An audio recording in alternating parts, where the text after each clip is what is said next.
검찰총장이 됐어요. 또다시 민정수석 비서관이 됐습니다. 민정수석 이성윤? 바로 이성윤 검사입니다. 이성윤 의원은 문재인이라는 사람과 경희대 동문이에요. 그렇게 인연이 되었어요. 그리고 경희법대 출신치고는 뭐 경희대 법대를 깎아내리는 건 아닌데요. 검찰 내 특수통으로 자리매김을 하기도 했습니다. 제가 개인적으로 이성윤 의원에게 매우 섭섭한 지점이 하나 있는데 그게 박근혜 정부 당시에 이성윤 의원이 2014년에 광주지검의 목포지청장이었는데요. 그 당시에 세월호 침몰 사고의 검경 합동수사본부장이었습니다. 그때 세월호 사건을 제대로 수사만 했다라면 하는 아쉬움이 남아요. 지금까지 저희 열린공감TV가 세월호의 진실을 탐사 취재 중인데 아무래도 국정원이 좀 보여요.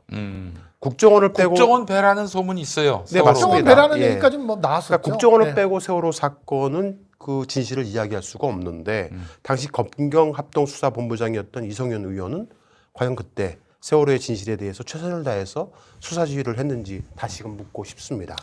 당시 이성윤 검사는 대검 형사부장이었는데 윤석열 중앙지검장과 함께 대검에서 형사사건을 총괄하면서 호흡을 맞췄습니다. 그리고 대검 반부패 부장을 하면서 전국 검찰의 특수수사를 지휘하는 요직으로 있었고 서울중앙지검의 주요 적폐 수사 결과를 보고받고 지휘하는 위치에 있기도 했었습니다. 당시 조국 민정수석하고 윤석열 서울중앙지검장하고 이성윤 대검 반부패 부장으로 이어지는 라인은 문재인 정부 초기에 이른바 적폐 수사 드라이브의 핵심 엔진들이었습니다. 당시만 해도 두 사람 사이에는 큰 갈등이 없었습니다. 오히려 이성윤 부장이 대검에서 윤석열 지검장의 수사를 적극적으로 지원하는 모양새였거든요. 결론적으로 윤석열 지검장 시절에 이성윤 의원은 수사를 방해하는 적이 아니라 오히려 수사 성과를 뒷받침해주는 든든한 조력자 역할을 했었던 겁니다.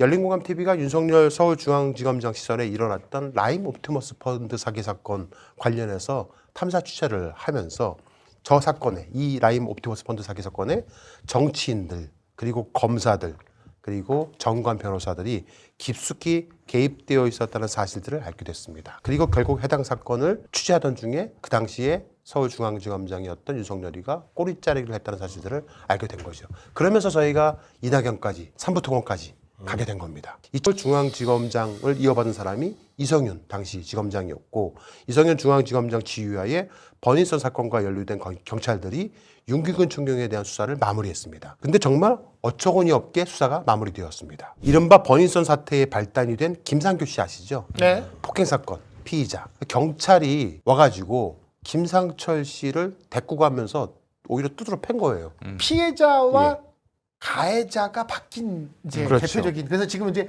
보안 수사권 관련된 부분에 경찰에 문제 제기를 하는 것도 이 케이스를 많이 들고 있죠. 네. 그래서 그 경찰들을 독직 폭행 혐의로 김상철 씨가 고소했거든요. 이 사건을 당시 이성윤 지검장은 무혐의 처분해 버렸습니다. 이성윤 당시 서울지검장은 왜 윤기근에 대한 미온적 수사를 했을까? 제대로 수사한 게 맞을까? 당시 이성윤의 지시에 호흡을 맞춘 수사 담당 검사가 바로 박승대 부장검사입니다.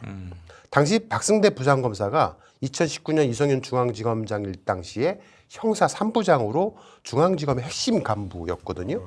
그런데 그가 윤석열 검찰총장 취임 이후에 수원지방검찰청 형사 6부장으로 가게 됩니다. 거기서 최초 수사를 막 시작했던 수사가 있습니다. 뭔지 아십니까? 바로 쌍방울 그룹의 800만 달러 대북 불법 송금 저게 사건. 박승대가 시작한 거였어요? 예. 오. 이재명 더불어민주당 대표의 3자 뇌물 제공 혐의를 저 사람이 시작을 했던 거예요. 그러면 그러면은 아다리가 다 맞아 그러면. 수습적이니까 다 맞는 거야 지금. 이성윤이 전준철. 전준철. 네. 전준철을 아다리가 다 맞아 이제. 다시 말씀드릴게요. 박승대 검사는 윤석열 총장이 추미애 법무부 장관과 갈등을 빚을 당시에 총장의 참모로서 지휘권 박탈 등에 반발하는 등 윤석열 사단의 전형적인 엘리트 코스를 밟은 인물이고요.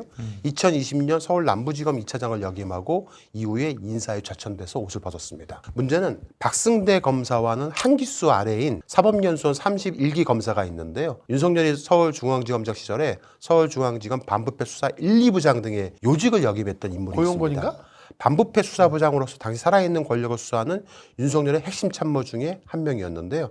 윤석열이 중앙지검장을 떠나 검찰총장이 되고 중앙지검장 후임으로 이성윤 고검장이 오면서부터 이성윤 고검장과 함께 윤석열 총장 부인 김건희의 도이치모터스 사건 등을 수사했다는 이유로 윤석열에게 배신자로 낙인 찍힌 사람 바로 전준철입니다.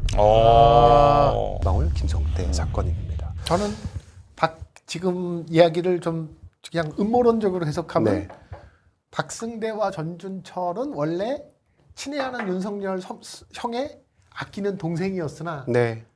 이성윤으로 갈아탔다고 봅니다. 저는. 맞습니다. 그래서 예, 갈아타갖고 그 얘기입니다. 지금 이렇게 예. 이렇게 지금 이제 그 얘기를 오게 추정하고 된 있는 것이다. 건데. 저는 예. 추정이 되네요. 딱 그림이. 박승대 변호사는 검사 시절에 쌍방울 관련 수사에 초석을 다진 인물 중에 한 명인데 수원지검 6부장 형사 6부장일 당시에 쌍방울 그룹의 횡령 및 배임 의혹 등에 대한 초기 수사를 지휘했던 인물입니다.